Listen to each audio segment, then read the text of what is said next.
Hey guys, and welcome back to the briefing room. So, the fourth issue and the final issue of the first arc came out today, so we will be talking about it. But first, I kind of want to go over some things with you.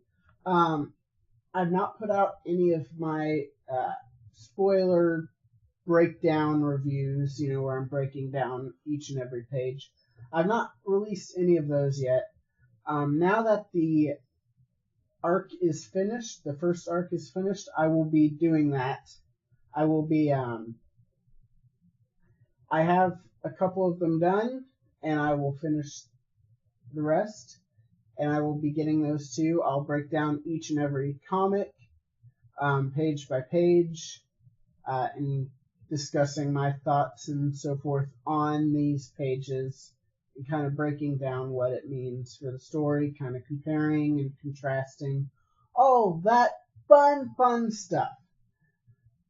I will be doing that and releasing those videos to you soon, and then I will also be reviewing the arc as a whole, taking the whole thing and looking at it just from the perspective of it being that first arc being done. And that will also be coming up to you sometime, and in that I will be giving my thoughts as to where it will proceed from here, where I think the story is going to proceed from here. So now that all that mumbo jumbo is out of the way, let's get to it.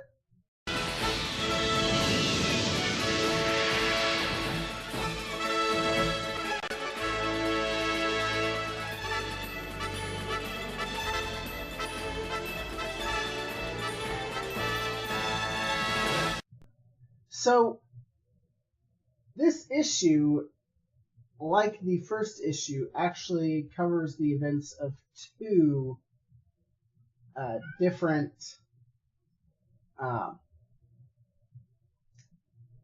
episodes of Robotech. The events, so to speak, of two different episodes.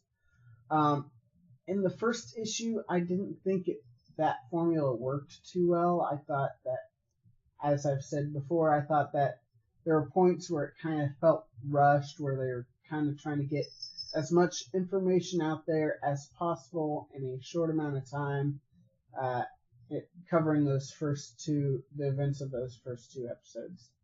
I didn't think it really worked out very well. I liked how they did it with the second and third issue. I thought the pacing was a lot better like that.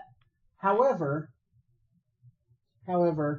I do think this fourth issue did a much better job of pacing with two episodes and mixing the two episodes together.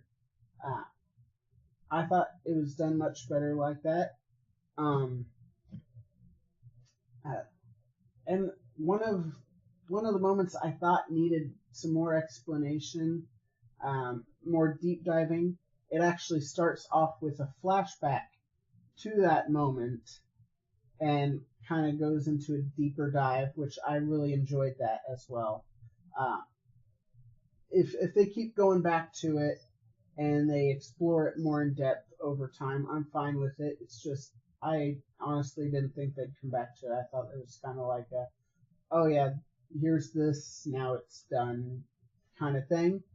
But no, they did come back to it, and it was interesting, and it seems like they're going to go back to it again at some point, because it doesn't seem like that flashback arc is quite done. And then right after that, it picks up with the character having the flashback, visiting Rick, which, as you know from the fourth episode, what happens, after they are found. He visits him. They have a short conversation, and then it goes into some other stuff involving episode 5, like the information from episode 5 and 6. it goes into that altogether. And I kind of like the combining of the two. It works. I will be talking about it, of course, more in depth in my actual in-depth review. I just don't want to spoil too much. So I enjoyed the meshing of that little bit of information there. And then stuff happens, and Titan Comics already revealed. I'm going to say it because they already revealed it was going to happen. A character does die at the end. It was my one big complaint about this issue, is that the death kind of feels weird. It doesn't feel like the kind of the kind of death that this character would suffer. So it's kind of odd. But we'll see where it goes from here. That'd be a fascinating. It's definitely a huge diversion from the show. Obviously, no one dies in the show at this point of time. So it's a huge diversion, and a lot of things are going to change very fast. They said they weren't going to do a direct translation from the show to the comics.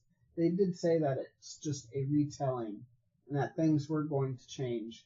So it's not a surprise that things are starting to really diverge, but this was a huge moment in the comic series for the diversion. Overall, I really enjoyed it. As I said in my previous non-spoiler review about issue 3, I really enjoyed issue 3. I thought it got a lot better. Issue 1 and 2, they had their issues.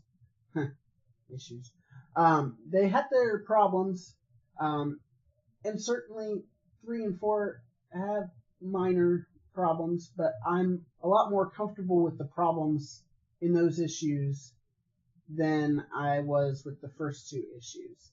And I am really starting to enjoy this comic series, as I pointed out in the third review. I'm really starting to enjoy the comic series. And this is no different. This issue was very good. I didn't really have any qualms per se. As I said, the death felt weird. As I said, every issue is going to have its problems. There's some art stuff, but it was minor. More minor than in the first 2 issues. And I really am starting to dig this comic series. So let me know what you think down below before I continue rambling. And I thank you for watching.